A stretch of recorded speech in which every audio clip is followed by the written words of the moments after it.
Donde, a podcast for the hopeless and the romantics. I'm Katie. And I'm Danielle. Welcome to another wonderful week. Woo. Today we are talking about 13 Going on 30, one of my all-time favorite movies.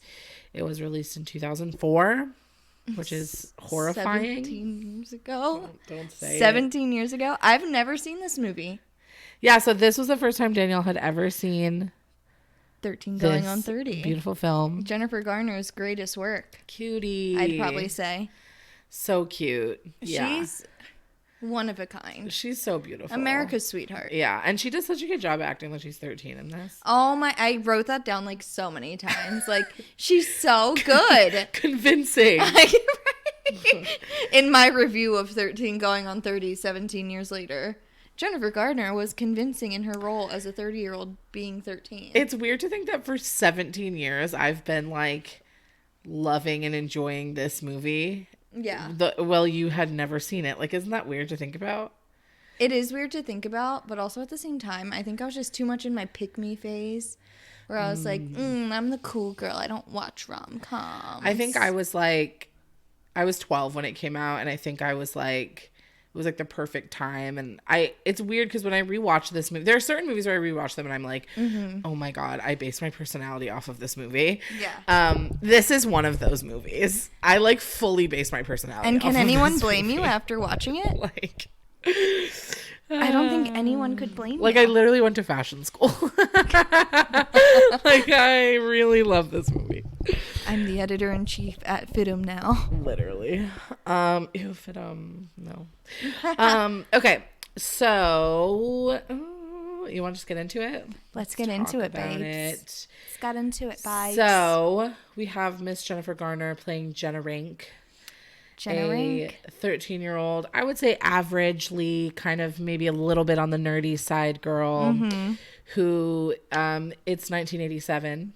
And she is just really wanting to fit in and be popular, which I think is like a really realistic, relatable, like normal feeling for. No, I just always fit in, was always popular, and that's why I had to act like one of the guys so they would accept me, because I wasn't accepted by anyone. Totally. Love that. It's fine. We've all grown and learned.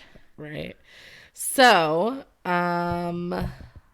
yeah, she just really wants to be popular. She has her best friend, Matty, and he is like a little chub in high school. I mean, in middle school. Middle school, yeah. And he's really cool. Like, it's clear that he's going to be cool when he's older, but like, obviously they don't know that yet. He has a glow up. Yeah, he's definitely like already has like cool taste in music, and like he's like a photographer. He puts on the talking heads. Yeah, and everyone's like, ugh. Yeah. I'm like, come on, burning down the house. I know, such a good. Yeah, I know. Dumb. We love.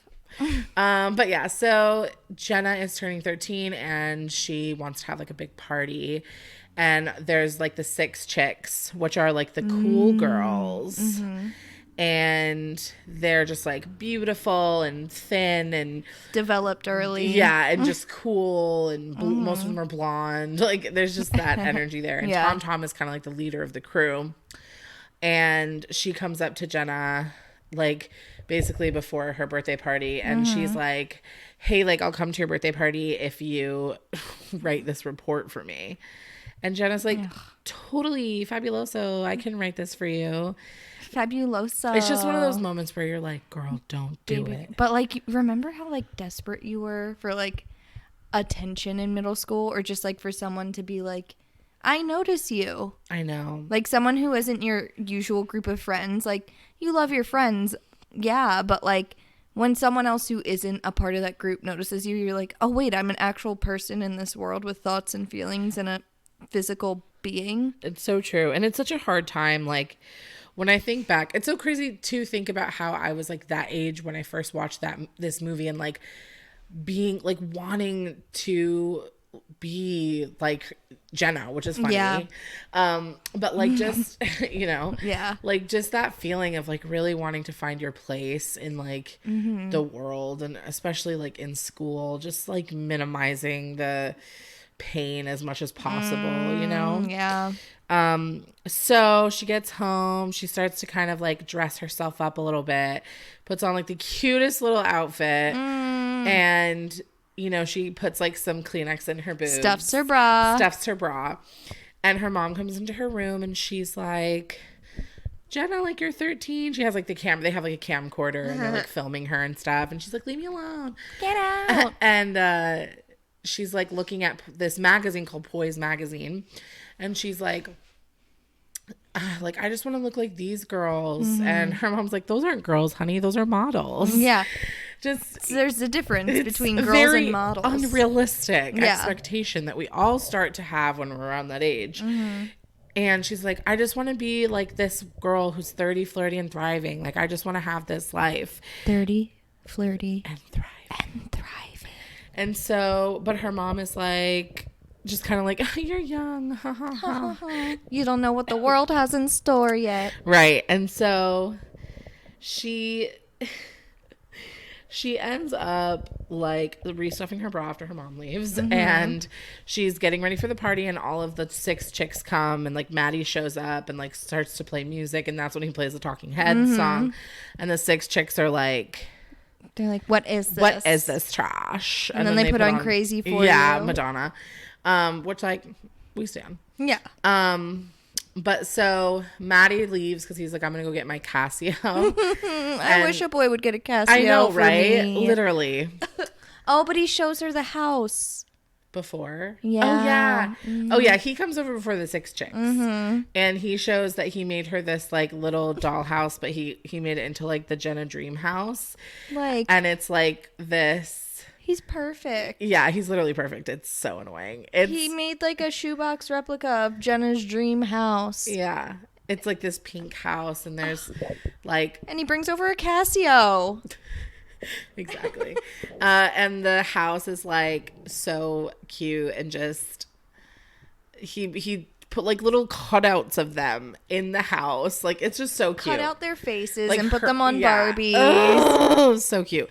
So he puts this like wish, this like glittery magic, like make a wish dust on top of the house. And he's like, you can like make your wish come true. And so then they put it in, she kind of stuffs it into the closet before the 6 chicks get there, because she's like embarrassed. It's like a dollhouse. And she like puts it in the closet, and then she's like, okay, like I'm gonna go get them. And that's when Matty puts on the Talking Heads. I don't know how much more we can sing without getting copyright stricken. Stricken. Stroke.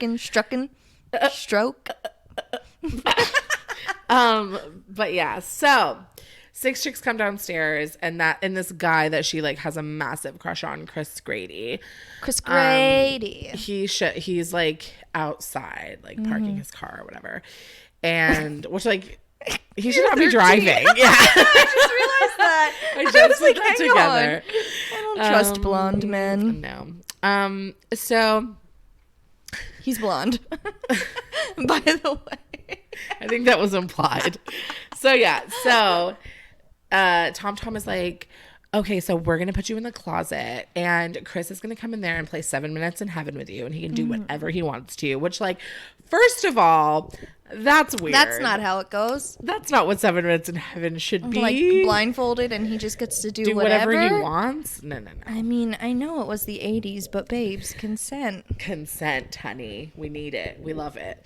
And he likes to go to second base. Yeah, she's like, he likes to go all the way to second base. And then she's like, oh, by the way, and she like puts her into the closet, and she's like, by the way, like, where's the project proposal that you wrote? And she's like, it's on the table. So then the asshole 6 chicks, for like no reason whatsoever, literally, like, I know it's a movie, but like if this actually happened to me, I wouldn't have survived. No.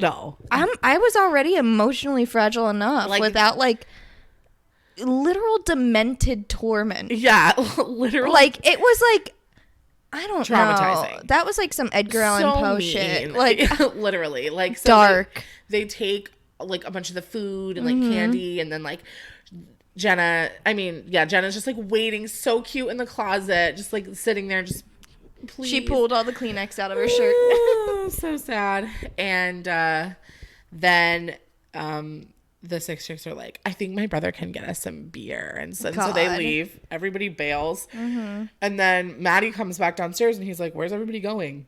And then Tom is like, she's waiting in the closet for you. So Matty like opens the closet door and Jenna's like, she's like, I thought you weren't going to come. And she's still blindfolded. Mm-hmm. And he just kind of like sits down and like, they like start to hold hands. And then she's like, oh my God, Chris. And he's like, Chris, it's Matty. And she takes off the blindfold and she's like, what are you doing here? Yeah. And it's so sad because she's so embarrassed. Yeah. Again, that trauma. That's legit trauma. Bullying is trauma. I don't know that I could recover. Like, I could not. Not to toot my own horn for not being severely bullied in middle school, but like thankfully I wasn't. God. But yeah, rough. And middle school's so hard. It's just rough. But so she like throws a tantrum and Matty ends up leaving. And she like, throws the house at him. And she's like, you ruined my birthday. Like, you ruined my life. Like, get out of here. Anything. And he's like, Jenna, I swear I didn't do anything. Please, I'll play you a song on my Casio. Like, you'll feel better. Not the Casio. And she's like, no. Not the Casio. So then he leaves and she's like back in the closet and she's like banging herself like kind of like against the wall. Mm-hmm. And she's just like crying. She's like, I want to be 30, like rocking, flirty, and thriving. 30, flirty, and thriving. 30, girl, let me tell you, I'm almost 30, and I'm hurty, and I'm dying. Girl, you want to hear something so hilarious? I told my mom, like, okay, so, well, you know, when you turn 30, it's 30, flirty, and thriving. What is it for 60? And my mom responds, 60, senile, and dying. I said, okay, Marla has jokes. She's got jokes. Wow. 60, senile, and dying. Love that. Yikes. But yeah, so she suddenly wakes up after saying 30, flirty, and thriving. Oh, and some of like the wish dust from the house. Yeah, like, this is how it all begins. Like, falls on her. And I love some rom-com magic. Me too. Rom-com magic. Love it. It's also very like It's a Wonderful Life, this movie kind of reminds me of. Yeah, I love any of the movies where it's like Big is kind of like that too, like where it's like this is what could happen. Like. Yeah. Or like any body switch movies, like Freaky Friday. Freaky Friday. Yeah. Yeah. How about Model Behavior? I don't think I've ever seen that. It's a Disney Channel original where like two sisters That's not bods. The Tyler Banks. No, what's the Tyler No, Banks that's Life Size. Life Size, yeah. Life Size. Her Barbie becomes a human. Classic. But yeah. But I love anything like that. Any kind of like dumb. Very like learn your lesson through magical realism. Ooh, you know? Yeah. Love that. Love that. So she wakes up. She's got an eye mask on that looks very similar to the scarf she was using as a blindfold. I always was like, clocked. I see that. I see you, director. Great job, costume department. And so all of a sudden she is in this like beautiful, first of all, extremely beautiful New York apartment, which I'm always like, girl, you're 30 years old.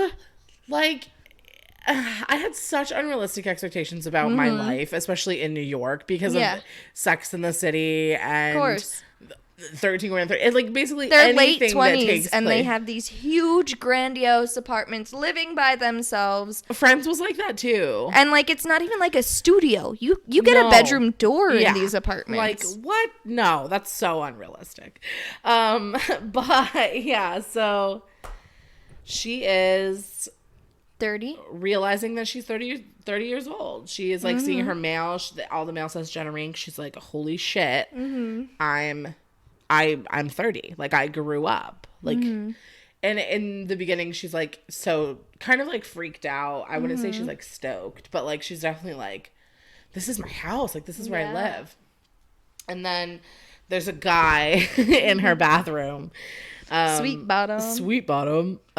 He calls Jenna sweet bottom the entire time, and I can't imagine how strange that is for a 13-year-old in a 30-year-old's body. Yikes. So bizarre. But yeah, how bizarre. Yeah. So, she basically goes to work.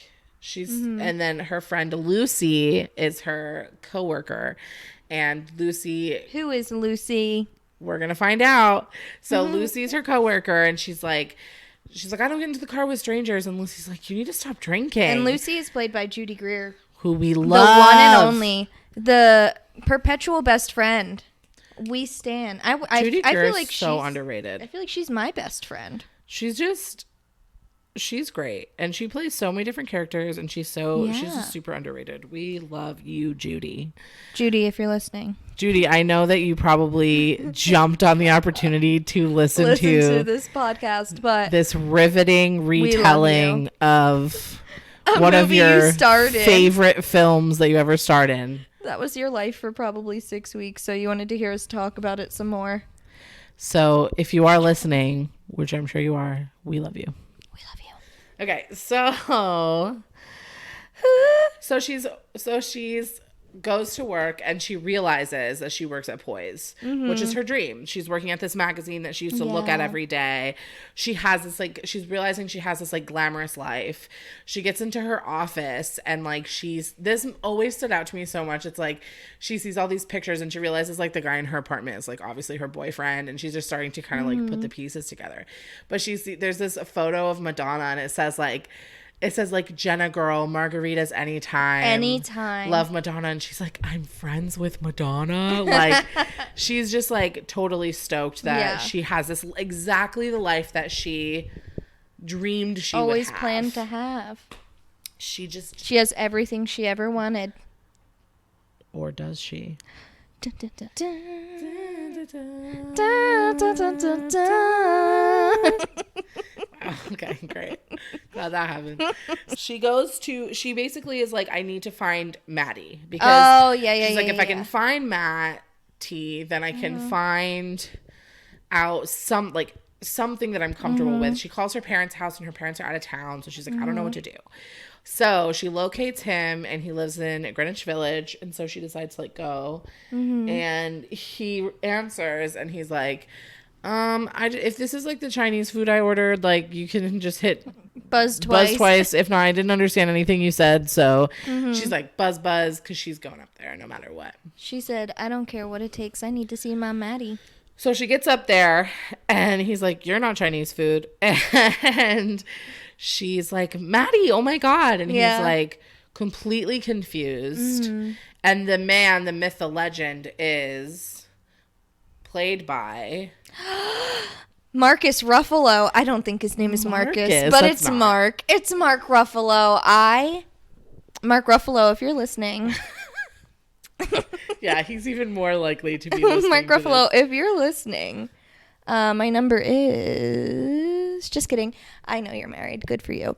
Anyway, it's played by Mark Ruffalo, and he's just he's so young in this compared to so many of his movies now.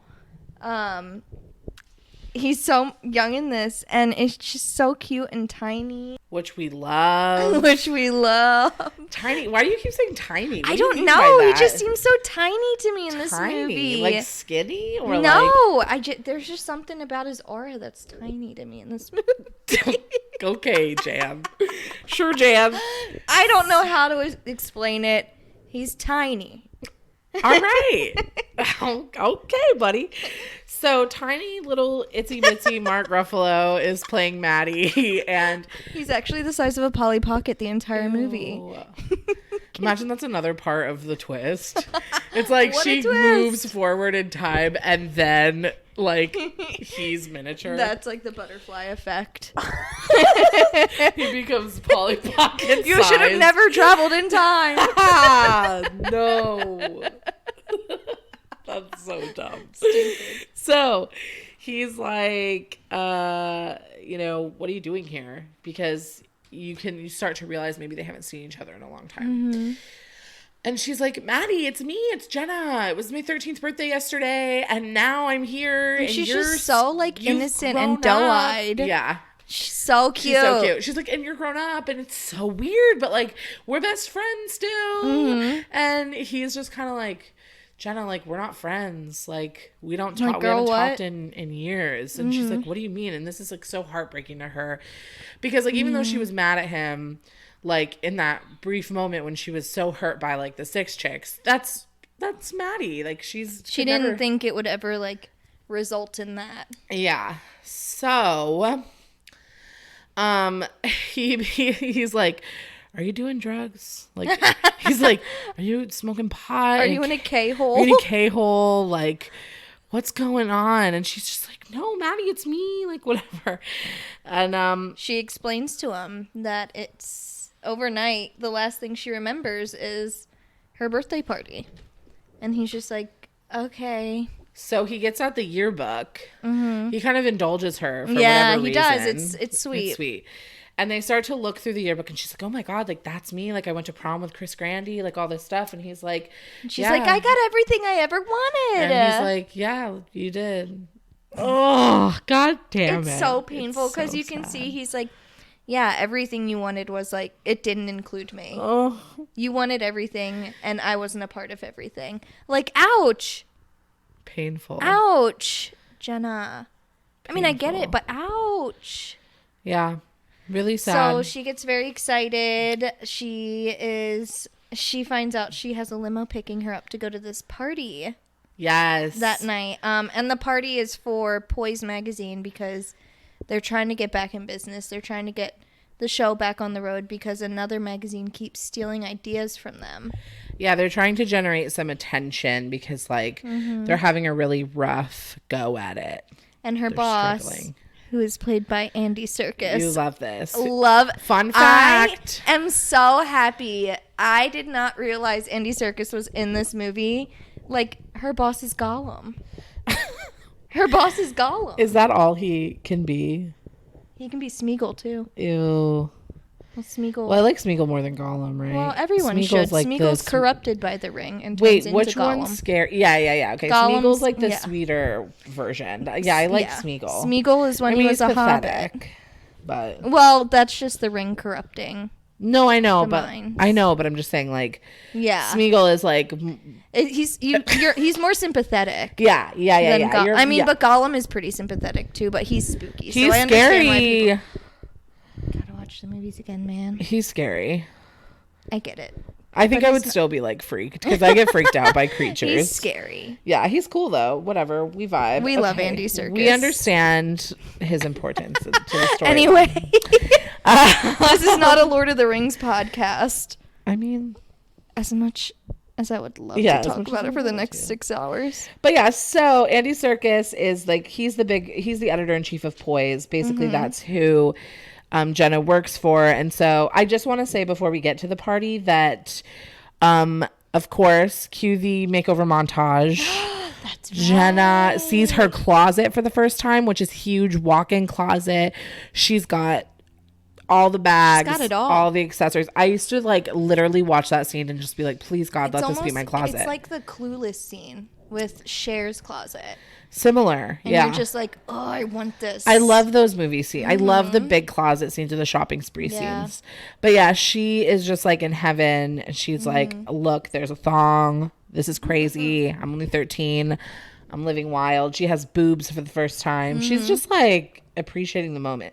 I feel like one of the things this movie does so well is like you really do believe that this is like how a 13-year-old would act in like like if they suddenly woke up and had all of this independence. Yeah, like I just love when she's just like, I've got these incredible boobs to fill out the dress. Like she's just, honey, you haven't seen boobs. I know. Also, I always would think that even when I was like 13 and my boobs were bigger than hers, and I was like, you have. I mean, you know what?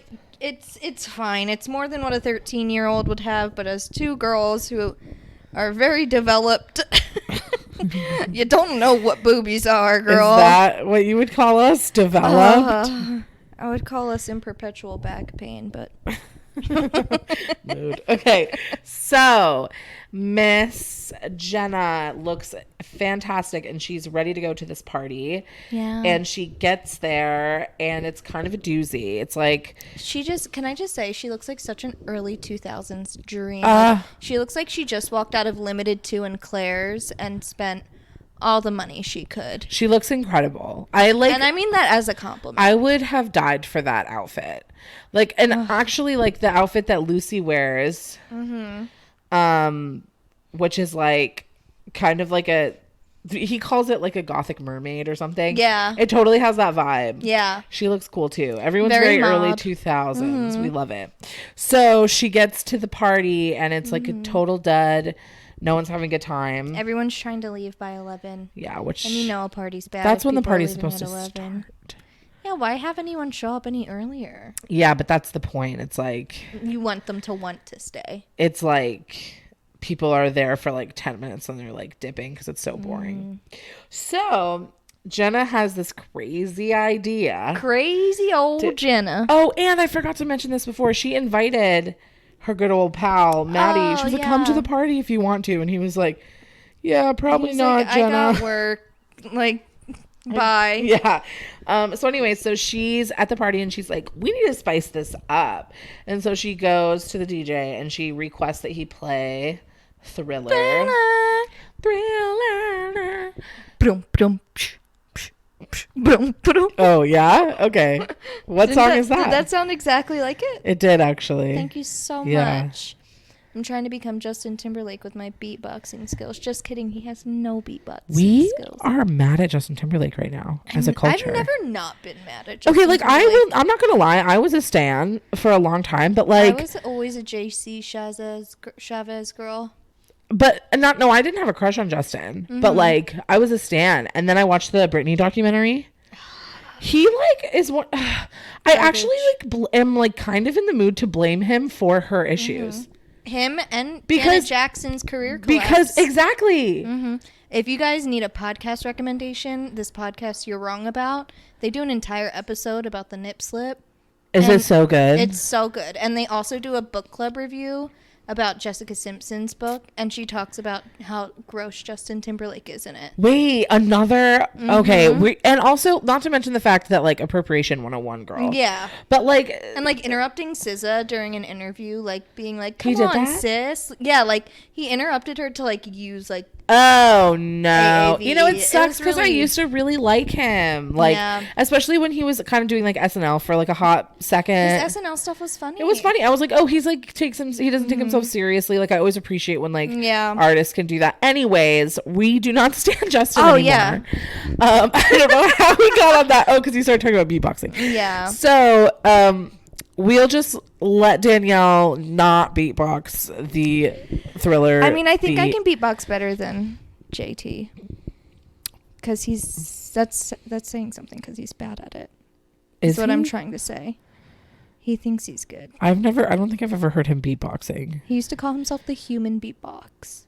Okay, he's really, really becoming unpopular. He's so cringy. Anyway. I hate him. Okay, so. Jenna puts on Thriller. And she's like, starts to do the dance. And I love this moment because it's like, now that I'm older, God, I hate saying this.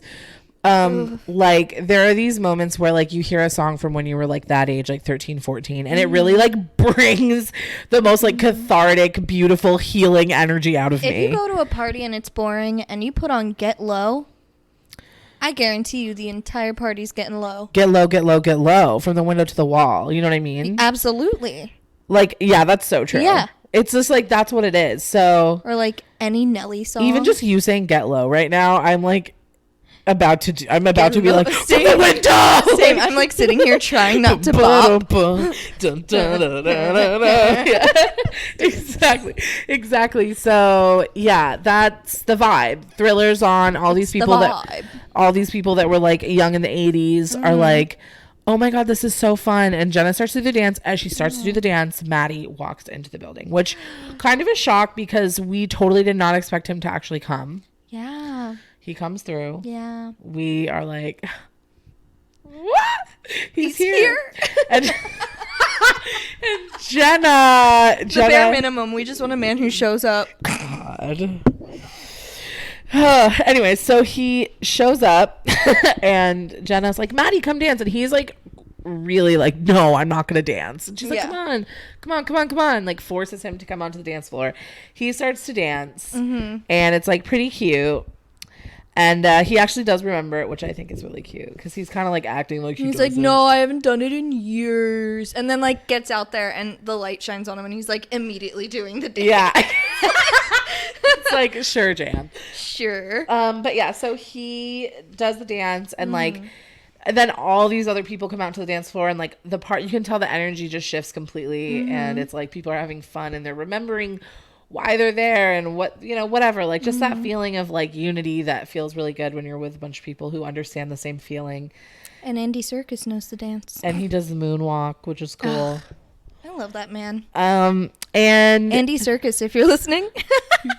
We already did this. I know. So I just wanted to remind him. We should just make a whole episode about how much so and so if you're listening. Yeah. That's actually let's cut this part out, but that's funny. Actually a really good idea. That's really funny. Okay. Okay, go back. We're geniuses. Okay. So, party becomes a roaring success, which is a great vibe for all of them. And I forgot like a major plot point, which is that Poise and I mentioned this. The Sparkle Poise thing. Yeah, Sparkle was stealing Poise's. Where was I? I don't know. You did? You're getting low on the dance floor. Okay, well, I'm like 95% sure I mentioned it, but let's bring it up again just in case. Okay, well, we can talk about it too because like at the actual party, the owner of Sparkle, which is like the rival magazine, like basically comes up and like challenges them who work for Poise and is like, your magazine sucks. Which like you're cool. Dumb and we're smart. Yeah, it was basically that vibe. Okay. And they're like, shut up. And she calls her frizzy. She's like, you're frizzy and you're mean and I don't like you, Jenna. She's like, okay, I don't need you to like me. I just want to win. So basically they go back to work the next day and it's like they are going to have to rebrand the whole magazine because Sparkle keeps stealing their ideas. And Jenna's like, all of a sudden she has this like idea to really rebrand in a way that's like my microphone just like fell. But yeah, to rebrand in a way that is more, what word would you use? Like warm? Current. Authentic, current, warm, genuine. Yeah. It honestly so before its time. I'm just gonna say that. I feel like after that movie, magazines were like, we should do this. Wait, people want to think that we're actual people, right? So, yeah, so she's feeling good. I do love the shopping spree too that she goes on where she's like, oh, she's wearing that cute outfit. She looks so good. Anyways, and she like goes on this big shopping spree and you can see like Chanel bags and stuff and she's just like spending all her hard-earned money. And I said this while we were watching it. I was like, I've always wanted to go on a shopping spree and leave with a hat box, even though I don't wear hats. Like, I just want the look. I want to walk around with a hat box. Yeah. Or like stacked hat boxes. Yeah, stacked boxes. Why would I need 6 hats? I don't need 6 hats, but I want them. But the point is, like, you have enough money to buy 6 hats that you don't need. Yeah. That's very comforting to me. But also I just like the look of walking around with a hat box. No, same. The aesthetic, baby. It's a vibe. It's all about the New York walk and talk aesthetic. Totally. So, yeah. So, she's just, like, having a good old time. And then she goes to Matty's again because she wants to ask him if he'll shoot the photographs for the new rebranding of Poise. And he's like, we don't really have the same aesthetic. And she's like, we will now. Yeah, we don't care. We want a change. And then also, like, she overhears Lucy. I couldn't remember her name. Lucy basically saying like, we're gonna do something different. Like Jenna is like being a loser right now, basically, and like we'll just go ahead without her. And she thought Lucy was her best friend, so she's starting. Did we ever say who Lucy was? No, because that's what I was just gonna bring up. Sorry. No, it's okay. So we find out that Lucy is actually the girl who put Jenna. She's Tom. She's the girl who put Jenna in the closet and then left. And because they ended up becoming friends, but like in high school and everything, and then obviously they went to work together. But like the point is, you realize that Tom, Lucy, is not such a good person. She's a bad girl. And she's literally saying about Jenna all this shit. And they've been friends since they were in middle school. I mean, like, that's so horrible. It's so sad. So, yeah, Jenna decides to go out on her own. And they start to do the photographs for her rebranding. And meanwhile, you find out that Matty's engaged to be married. And that's, like, such a weird realization for Jenna, because I think somewhere deep down she kind of always harbored like a crush or like wanted them to be more than friends. And it's just becoming like more and more clear to her that like she really pushed him away for good. So they're shooting the rebranding, and it's like going really well. It's so cute. It's how would you describe it? I didn't understand it when they were first shooting it. I was like, I don't understand what's going on. But like what she wants to do basically is to bring the people back into the magazine.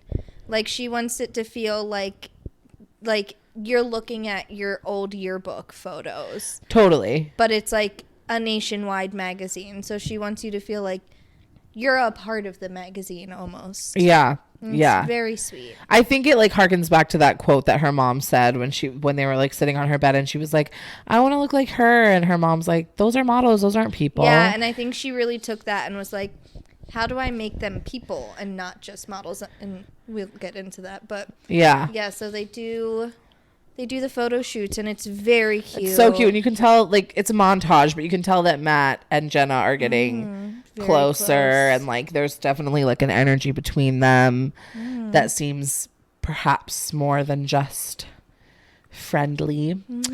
And so the night that they finish the photo shoot, they're like looking at all the photos and stuff, and like there's just a tension between them. And then Jenna's like, you know what I want right now? And he's like, what? And they go and they get these candies from the 80s called Razzles. What color is my tongue? Razzle red. God. Show me your tongue. Razzle red. That kills me. I don't know why. Such a cute Razzle scene. red. They go and get Razzles. Let me tell you, I searched the globe for Razzles after that. Now anytime I see them, I'm like, Matty! And I always buy them. This is how I'm going to get Matty. Yeah. This is so they're eating Razzles, and they're just sitting there looking at each other, and she's like, what color's my tongue? Like, just in a cute little, like, 13-year-old way, like, what color's my tongue? And he's like, red. And she's like, what kind of red? Regular red or Razzle red? And like it's a very cute like flirty moment. You can tell that they used to do that when they were kids. And then they go on the swings, and whoever jumps off first wins. Yeah. And they jump off the swings. They roll on the ground. And he kind of rolls on top of her a little bit. And he plants an adorable kiss onto her. And it's just years and years and years of pent up. It's just so sweet. It's like such a, and it's not like a makeout. It's like a kiss. No, I feel like Matt is such a like. I'm not like he's kind of a different character for a rom-com. Like he's so just introverted, so sweet and introverted, and like he just, you can tell that high school was hard for him, and like he had a rough time when he was younger, and so you can tell there's a little bit of like pain and resentment, especially towards Jenna, and because like she left him. And it's so cute to see that change, like and him like open up to her. So they have a kiss. And then we didn't really talk about this, but like Jenna befriends this like other 13-year-old girl who lives in her building, and so like she's basically telling her the story, and like all of the 13-year-old girl's friends are there, and they're all hanging out, and she's like, we kissed, but like I don't think anything can happen. And the little girls are like, but why? She's like, adult stuff. And then they're like, well, guys don't really like girls with braces, like with metal mouth. The other thing. And then Jenna just does the best thing for 13-year-old girls. She builds up their confidence. Love is a battlefield. And then they have a little moment where they all sing Pat Benatar. We are young, heartache to heartache, we stand. I was so obsessed with this soundtrack after this movie. Like, I became obsessed with 80s music, and like I went through like a huge 80s phase. But that song, and girl, I was out here, every single kid that was going through any relationship problems, I would just be like, love is a battlefield. I know this is really hard for you, but I just want you to know that love is a battlefield. We are young, you know, heartache to heartache. I know this is really hard for you, but here's the 13 going on 30 soundtrack. Literally. And I feel like it could really help you. Literally. I'm sorry your parents are getting divorced, but love is a battlefield. Jesse is a friend, just a good friend of mine. Lately something changed. It's so hard to describe. Listen, I know, like, things are weird with your mom and dad, but, like, Vienna waits for you. Yeah, literally. So I would literally always quote that Pat Benatar song. And like you said, I love it because it's very confidence building for, like, those, like, 13-year-old girls. And I remember being 13 and watching that movie and feeling like I was part of that. Yeah. And that was, like, a cool thing to experience. So love that scene. And then she goes into work the next day or whenever the weekend's over. I don't know. And it's time for her to like reveal her rebrand. Oh, and first Tom/Lucy like reveals her rebrand, and it's like so stupid. It's like, it's lame. Fashion suicide. It's like, yeah, it's like fashion, death, suicide, chicness, edgy. And it's just like these flashes of like girls with like black eyeliner like to their chin. Like it's like if Taylor Momsen wore too much eyeliner. Yeah. Which would be hard for her to do. I was like, wait. That's very that vibe. Very like, you can tell she's never had an original thought in her life. It's very like, okay, every magazine does this. Yeah. Like, what are you talking? Every fashion, have to kill fashion. Yeah, it's so stupid. Exhausted. So whatever. Obviously, they don't like it, and she's pissed, and she storms out, and she goes into Jenna's room. And again, you keep having these realizations that like Jenna's maybe not like such a good person. Like, obviously the 13-year-old version of Jenna is great, but like the adult version, when she got everything she wanted, it like turned her into a different person. Well, and I think also she didn't really get what she wanted. That was the thing. It was like what she thought she wanted. Yeah, and what she thought she wanted made her less of a good person. Like she was like sleeping with a married guy and just like not and just not doing great things in general. And she was starting to like see that unravel. But so when Lucy goes into her office, she sees these envelopes from Sparkle magazine. I think this is while Jenna's giving her it's literally at the same time. So she finds these what a twist. She finds these letters, and she realizes that the whole time Jenna is the one who has been leaking the information to Sparkle. And when I saw this, I was like, you gasped. You said, what a twist. I did. What a twist. It was so cool. Like, no, she's not a great person, but like, that's bad. This is like her dream job. Yeah. But it's so she can get editor-in-chief at Sparkle. It's basically just to push her own career. Yeah. But in the meantime, she's destroying the magazine that she loved the most. I mean, it's like so clear that she's going through something. I can usually predict these twists, but this was one. And like, now that I look back on it, like when she's getting the messages from her secretary that are like, you're such a snake, like that was my story, this, that, the other thing. You can tell she's cutthroat when it comes to her career, but I was not expecting it. Yeah, no, it was a wild twist. So while that's happening, like you said, Jenna's doing her presentation of like bringing, and you already kind of said it, but like really bringing like people back into fashion, into magazines, the heart, the authenticity, the genuine quality. And they love it. They're like, this is perfect. Andy Serkis is like, absolutely, we love this. And it's precious. I hate you. And so it's like, seems like everything's going to work out perfectly. It's so close to working out perfectly. She just kissed Matty. Like, things are lining up. Yep. And then we get into the third act. And we discover, well, we don't discover, Matty comes by Jenna's office when she's on her way to his place. And Lucy is in there. And Matty's like, hey, Jenna, oh, no, it's Lucy. And Lucy basically tells him, hey, Jenna decided to go with a different photographer who's more well-known. Yeah, she's like lightly shading him on purpose. Yeah, and like she's going to use her boyfriend's photographer. Yeah. And Matty's like, okay, like clearly like over whatever Lucy has to say, but she's like, can you sign just a general release in case we do decide to use your photos later? And he's like, fine, whatever.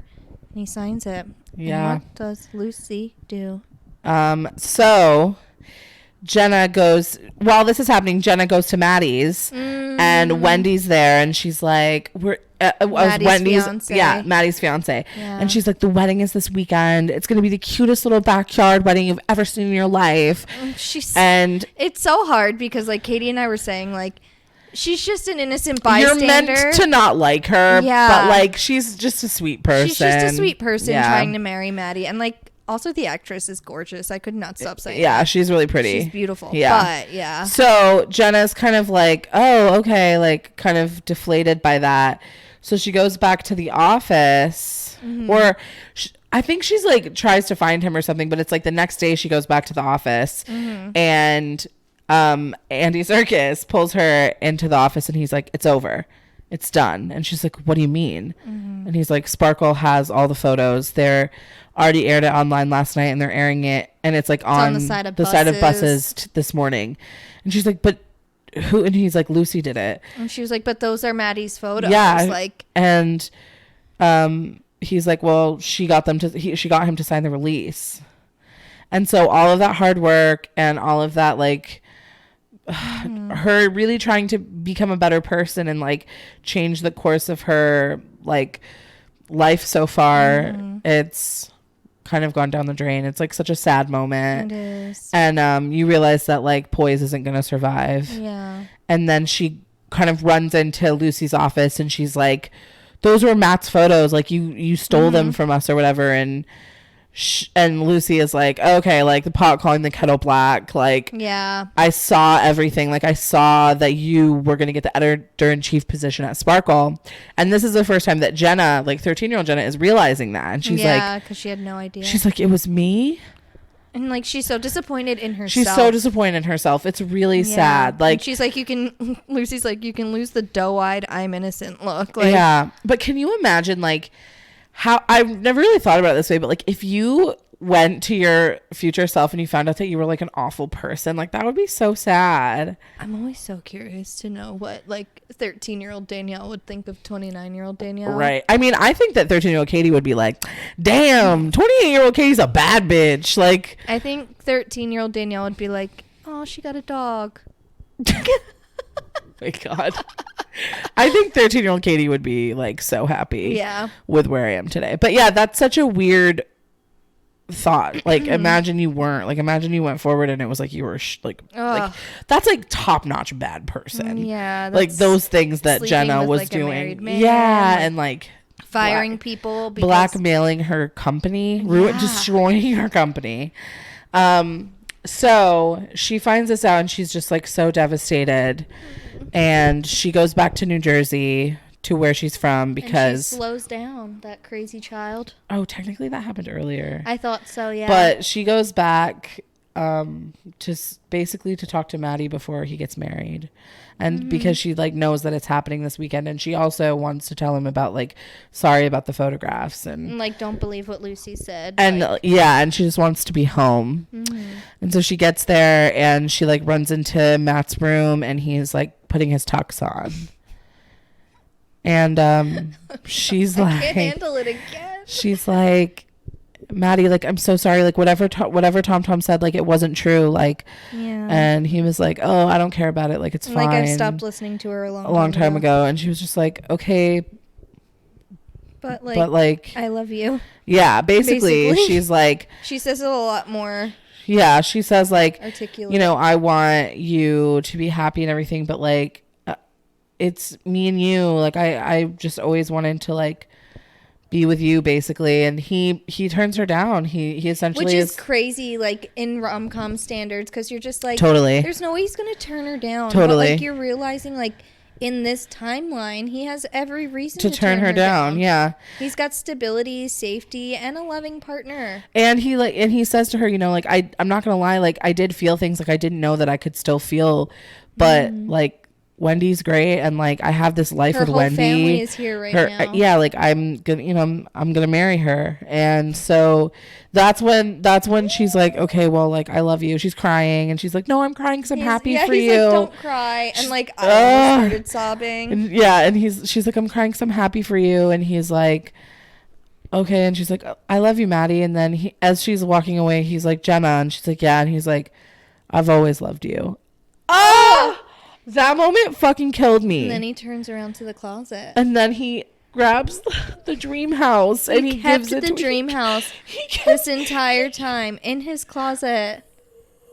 He kept the dream house. He kept it. So then he gives it to her, and she's like sobbing as she leaves him, knowing that he's about to get married. It's like heartbreaking. It's heartbreaking, heart-wrenching. She's sitting in the front yard of the love of her life's house, listening to like the music starting, like the dun dun dun. Bell's canon is going, and she's just sobbing, sitting there looking at the dream house, and we're sobbing, and we're all sad. And then all of a sudden, wind picks up, and there was still some wish glitter. There was still some glitter, and you can tell that she was wishing like she could just go back and do it again and do it right this time, and. And then all of a sudden, she's back in the closet. She's 13 years old, and she knows what she wants. Something I've never said. Just kidding. So she grabs. So like Matty is like, he's like about to enter the closet. He's like, Jenna, and she like flies out. She knocks him over and she kisses him. The 13-year-old versions of them, and he's like, whoa, you really know what you're doing. And then like Tom comes back down the stairs because she's gonna she's like, I forgot my scarf. And then Jenna is like I forget what she says. She spills her drink and like breaks or like rips up the proposal, and she's like, you can do your own work biatch. And throws the drink on her, and she calls her a biatch. And then she's like, what did you just call me? A what? Biatch. But yeah, so then she's like, come on, Matty, we're gonna be late. And they like run through the door, and then they're 30 and they're going to their own wedding, and then they get married. And then all of a sudden it pans out, and they're like moving, there's like a moving truck, and they're moving all their shit into their say it, Katie. into the real life dream house that Jenna had in her head. And it's like, it hurts. It hurts. I mean, it's beautiful and it's so cute. And this is like what every rom-com should be, but it hurts so bad. It really hurts, man. But it's so good. I was like crying. Yeah. Emotional. I'm about to cry thinking about I know, emotional. But I feel like it's like a good it's a good lesson movie, because I feel like you learn like that, you know, being authentic and being true to yourself and like letting yourself just be who you are is always going to be better than trying to fit in or trying to fit into a mold. And it's a really good movie for 13-year-olds. It is. Like I was really influenced by it. Like I loved it. It's showing you like, this is everything you want, right? To be popular, to have the boys fit like and you, perfect, to be perfect, to have titties. Like, well, this is what it's like, and this is what might happen. You might lose your morals. You might not, like, you know, grow up and experience what you're meant to experience, and it's just so nice. Yeah, it's a really cute movie, and I definitely feel like it holds up I'm glad. It was really cool to watch it with you because it's hard when it's a movie that you've loved forever because you're totally not unbiased. Like, you're completely like, even if the movie is horrible, you're like, it's the best. It's incredible. It was great to watch it with you because I could tell you actually really enjoyed it. Oh my God, I loved it. Yeah. And it was so funny. Yeah, it was so good. It's just a very pure movie. Like, the purest of intentions. And, like, so true. The acting was so good. Like, all the actors were amazing. Judy Greer got to play a 3-dimensional character. We stan. Jennifer Garner is adorable. Mark Ruffalo exists. Andy Serkis. Okay, so Danielle, how did this movie fuck you up, my friend? How did this movie fuck me up? I mean, it's just like, it fucked me up because it's like, I'm not gonna have that high school sweetheart relationship or that middle school sweetheart relationship, you know, because it's not happening currently, so it's not gonna happen. And like, that's fine. I don't think I want to have my high school sweetheart relationship, if we're being honest, but there's just something so pure about those relationships. Like, my parents were high school sweethearts, and like, they were together all their lives, and it's just, there's something so beautiful about a relationship like that I wish I could experience. I know, man. But like, I also at the same time am happy that I like moved and like was able to get I know exactly what you're saying. Yeah. I have the same thing. Like, I mean, not to get too personal, but like, I really thought that I was going to end up with like the boy that I loved from kindergarten. Same. I really did. Like, I processing that didn't happen still is kind of challenging for me sometimes. So I really relate to that. Yeah. I feel like the other way this movie fucked me up and continues to fuck me up is like, there's a moment where Matty says like, she's like, do you feel butterflies and like excited around your fiance? And Matty says like, I haven't felt like that since high school, implying that like you're supposed to feel like that. Yeah. And he's saying he hasn't felt like that basically since her. I mean, that's what he's implying. But it's like, I have such a love-hate relationship with the idea that you're supposed to feel certain feelings because I think like I've just like don't really know what they're supposed to feel like. I think I do, but I don't. So it fucks me up in that way because my brain just goes like, well, okay, the way that I feel when they end up in the dream house is like this incredible, unreal mixture of like insane excitement and pain. And so then I think that's how I'm supposed to feel about a partner or something. Well, so that's the whole point of this podcast, baby, is to talk about how unrealistic it is and how it's like ruined our perceptions of love, but also like makes us more open to very passionate and real love. You know what I mean? Yeah. So definitely this movie has a hand in really giving me an old fuck up. But so did they or didn't they? They most certainly did. They did for a moment. They did not, and then they did. Oh my God. When I genuinely was like, that's not how the movie ends. I know. Imagine they ended it where she's just like crying and she leaves and he gets married. I was like, I'm sorry, ma'am, but I can't handle this today. Yeah. So we're going to turn it off. But no, that's not how it ends. Thank God. Yeah. So they do end up together, and it's such a nice feeling. And like you said, it's just such a pure story. It's a very, like, I'm very happy I watched it, and I'm so sad that for the longest time I was resistant to it, but I am very happy to have watched it. I'm glad, and I'm happy I got to share that with you. It was like fun to watch it with someone who hadn't seen it yet. Yeah, it was very fun. Cool. All right, guys. Well, thanks for listening in. Thanks for listening to Will They, Won't They? Will They, Won't They? Come back next time and find out if they will or they won't, baby. Odds are they will.